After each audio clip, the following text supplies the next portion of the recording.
ఇగో నమస్తే నెల మన మల్కాజ్గిరి నుంచి ఎంపీకి పోటీ చేసింది కదా ఈటల రాజేందర్ సారు. ఇక ఈటల రాజేందర్ సారు కాంగ్రెస్ల గురించి ఏమన్నాడు తెలిసిన? ఇగో అబద్ధాలతోటి అలది కానీ హామీలు ఇచ్చి జనాలందరినీ బురిడి కొట్టించి గెలిచిరు తప్ప నిజంగా వీళ్ళు ఏమైనా గెలిచిరు అనుకుంటారా? ఇక గట్టనే కేవలం కేసీఆర్ అనే ఒక వ్యక్తిని ఓడించేందుకు జనాలందరూ కలిసి కాంగ్రెస్ పార్టీకి ఓటేసిర్రు. ఏమన్నా నిజంగానే ఓటేసిర్రు అనుకుంటారా? ఒక్క కేసీఆర్ను ఓడించేందుకు ఇప్పుడు కాంగ్రెస్ పార్టీని ఓడించిరు తప్ప వాళ్ళ మీద ఏమన్నా ప్రేమతోటి ఓడించిర్రు అనుకుంటారా అని ఈటల రాజేందర్ సార్ అన్నాడు.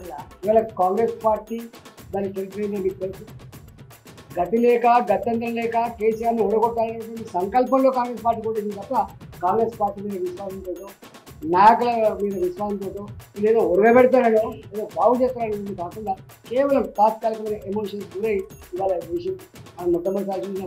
ఇక ఈ ముచ్చట ఇట్లుంటే ఇక ఈటల రాజేందర్ అన్న ఇంకేమన్నాడు ఎరికేనా? అతి తక్కువ కాలంలోనే ప్రజలందరూ చీకొట్టినటువంటి పార్టీ కాంగ్రెస్ పార్టీ, ప్రజలందరూ వెలివేసినటువంటి ముఖ్యమంత్రి రేవంత్ రెడ్డి అని చెప్పబట్టింది.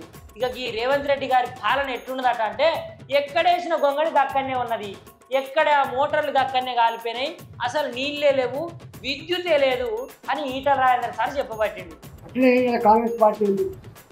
ఇవాళ దాని గురించి అతి తక్కువ కాలంలో ప్రజల చేత చీకొట్టించుకోబడేటువంటి ముఖ్యమంత్రి, ప్రజల చేత చీ అనేటువంటి పార్టీ కాంగ్రెస్ పార్టీ. పేనెం మీరు పూలబడ్డామా అంటారు. అబద్ధాల ఓరులు ఇలా అలవి కాని హామీలతో బురిడి కొట్టించిండు, మోసం చేసిండు కాంగ్రెస్ పార్టీ. ఇంకా చీ అనేటువంటి పరిస్థితి వచ్చింది చూస్తాం. ఇక రేవంత్ రెడ్డి అయితే అబద్ధాలతోటి అధికారం ఎక్కింది తప్ప ఆయన నిజంగానైతే గెలవలేదు. ఆయన నిజంగా గెలిచేది ఉంటే ప్రజలు ఇన్ని రకాలైనటువంటి గోసలు పడతా అంటే ఆయన చూస్తారా? ప్రజలకు రైతు బీమా లేదు, రైతు భరోసా లేదు, ఏం లేదు. ఇట్లాంటి సమస్యలతోటి రైతులందరూ బాధపడతా అంటే చూసేటువంటి పార్టీ కాంగ్రెస్ పార్టీ. జనాలకైతే ఇంత సౌలత్ కూడా చేస్తలేదని ఈటల రాజేందర్ సార్ అయితే చెప్పబట్టిందా. మరి సార్ ఏం చెప్పిండో ఒకసారి మీరు కూడా చూడాలి కదా, మరి చూడుర్రి.